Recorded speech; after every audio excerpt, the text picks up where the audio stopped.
Dear student, আমি BM sir বলছি। দেখো, আজ আমরা একটা গুরুত্বপূর্ণ বিষয় নিয়ে তোমাদের সামনে হাজির হয়েছি। আজ 2025 সালের এইচএস পরীক্ষার ভূগোল এর কিছু গুরুত্বপূর্ণ এমসিকিউ তোমাদের কাছে উত্তর সহ হাজির হয়েছি। আমি নিশ্চিত তোমরা এখান থেকে কমন পাবে। এখানে মোট 30টা এমসিকিউ দেয়া আছে। এগুলো এবছরের জন্য খুব ইম্পর্টেন্ট। তোমরা যদি এগুলি করতে পারো তাহলে এখান থেকে কমন পাবেই পাবে। তো এসো, আর দেরি না করে আমরা সেগুলি আলোচনা শুরু করি। 1 নম্বর প্রশ্ন, ভূমিরূপবিদ্যার জনক কাকে বলা হয়? উত্তর, ওয়াল্টার পেঙ্ক। পরের প্রশ্ন, ভাদস শব্দটির অর্থ কি? উত্তর, অগভীর।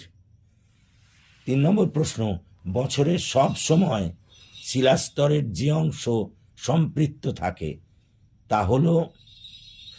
উত্তর, স্থায়ী সম্পৃক্ত স্তর। মৃত্তিকার পিএইচ পরের প্রশ্ন, মৃত্তিকায় পিএইচ এর মান বেশি হলে তাকে কি মৃত্তিকা বলে? উত্তর, ক্ষারকীয়। পরের প্রশ্ন, তৃণাচ্ছাদিত অঞ্চলের মৃত্তিকা কিরূপ প্রকৃতির হয়? উত্তর, মৃদু ক্ষারকীয়। কোন দিনকে মহাবিষুব বলা হয়? উত্তর, 21শে মার্চ। পরের প্রশ্ন, মাঝারি উষ্ণতাযুক্ত স্থানে যেসব উদ্ভিদ জন্মায় তাকে কি বলে? মেসোথার্মস। বায়ুমণ্ডলের কোন স্তরে গ্রিনহাউস প্রভাব সর্বাধিক? ট্রোপোস্ফিয়ার। পরেরটা, কত সালে বায়োলজিক্যাল ডাইভার্সিটি বিল গঠিত হয়? 2002 সালে। পরের প্রশ্ন, বিশ্বের প্রথম জাতীয় পার্কটির নাম কি? উত্তর, ইয়েলস্টোন জাতীয় পার্ক। পরের প্রশ্ন, হলুদ বিপ্লব কোন উপাদানের সঙ্গে জড়িত? ড্যাশদেব। উত্তর, তৈলবীজ চাষ। পরের প্রশ্ন, শ্বেত বিপ্লব কোন উপাদানের সঙ্গে জড়িত? উত্তর, দুগ্ধ উৎপাদন। নীল বিপ্লব কোন উপাদানের সঙ্গে জড়িত? উত্তর, মাছ। জার্মানির ম্যানচেস্টার কাকে বলা হয়? উত্তর, গ্ল্যাডব্যাককে। পরের প্রশ্ন, জার্মানির রুর অঞ্চলের রানী কাকে বলা হয়? এসেনকে। জার্মানির রুর অঞ্চলের রানী কাকে বলা হয়? এসেনকে। পরেরটা, রাশিয়ার ম্যানচেস্টার কাকে বলা হয়? ইভানোভাকে। রাশিয়ার ম্যানচেস্টার কাকে বলা হয়? ইভানোভাকে। পরেরটা, কোন মহাদেশে জনসংখ্যার বৃদ্ধির হার সর্বাধিক? উত্তর, আফ্রিকা। শুষ্ক বিন্দু বসতি গড়ে উঠতে দেখা যায় কোন অঞ্চলে?